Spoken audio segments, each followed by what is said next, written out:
course, come to an end, and his life story, indeed has an end. And when it comes to, as we said, shahada, he made a dua and it's narrated in the Sahih of Imam al-Bukhari as well, where he said, Ya Allah, rizqni bi-shahada fi sabilik, give me the shahada in your way, give me martyrdom in your path, but make me die in the balad of Rasulik, make me die in the land of your messenger.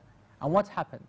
What happened is, as you probably will be aware of, in his final days, he was becoming old and weak anyway, and he was leading the Salatul Fajr in the masjid.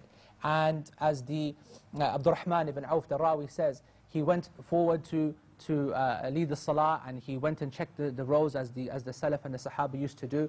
Go through the rows, check them, straighten them, make sure all the gaps are closed. Okay, and he said istaw. That's what they said. We heard istaw. And then he started reciting Surah Yusuf or Surah Nahl. He wasn't sure, and there's a real reason why he wasn't sure. The events that were to follow were of an incredible nature. So he started reciting Surah Yusuf and Nahl, and the reason, of course, is because, as the Rawi said, so that the more people would be able, a long surah, so that more people can make it to the masjid. That's the sunnah of the Prophet ﷺ in those kind of prayers, to allow people to come and get there. Okay, to start the first rak'ah longer than the second. And so he started, and during the recitation, they heard a takbir, Allahu Akbar, qatalani. They heard the takbir, he said, he has killed me. And in another narration, he has eaten me, al-kalb, akalani, the dog has eaten me.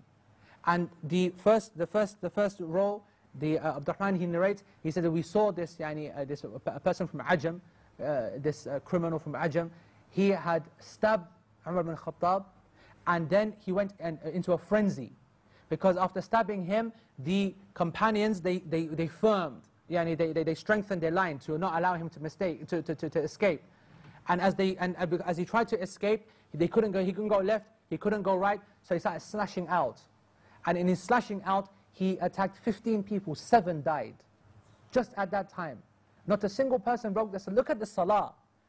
If you remember at the beginning of this book, how many sessions ago, about the importance of salah, and how we consider what salah is and what they used to consider what salah was. And he killed 7 people, and until one of them then just jumped on him, and as he realized that now he's not going to mistake, he cut his own throat, and he died. And at the back, they said that the lions, they didn't know what was going on. Atraf al-masjid, they didn't, and on the edges of the masjid, they didn't realize what was going on. All they realized is they couldn't hear the voice of Umar anymore. And Umar, semi-conscious state, he goes to the first line, and he grabs Abdurrahman ibn Auf by the hand, and he pulls him forward, and to finish the prayer. To finish the prayer. I mean, just think about this. Just play these events out as if it was happening in front of you.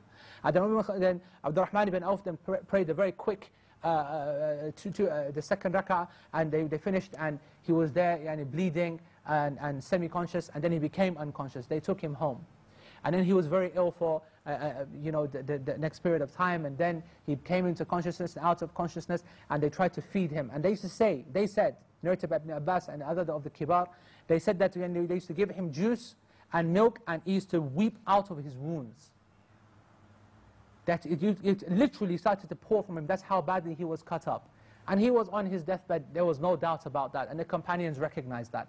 And they said, Abdullah bin Mas'ud said, that the huzn, the grief that hit Medina at that time had not been experienced since the time of the Prophet ﷺ.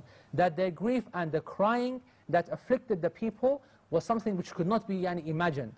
And they used to say that everyone would go meet people in the street, they would look at each other, they say, la bats, it's okay, no problem, this is tahur. And people, the strangers in the street, would meet each other and just say that to each other, just to console one another. And then he regained consciousness.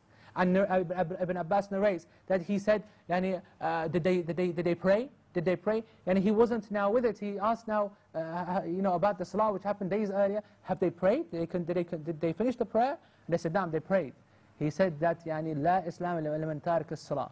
There is no Islam for the one who leaves the prayer. There is no Islam for the one who leaves prayer.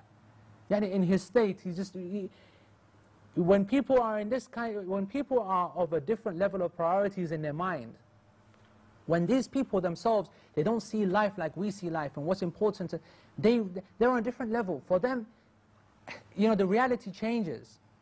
He asked for the water to be made wudu of, and he made wudu, and he prayed in his condition.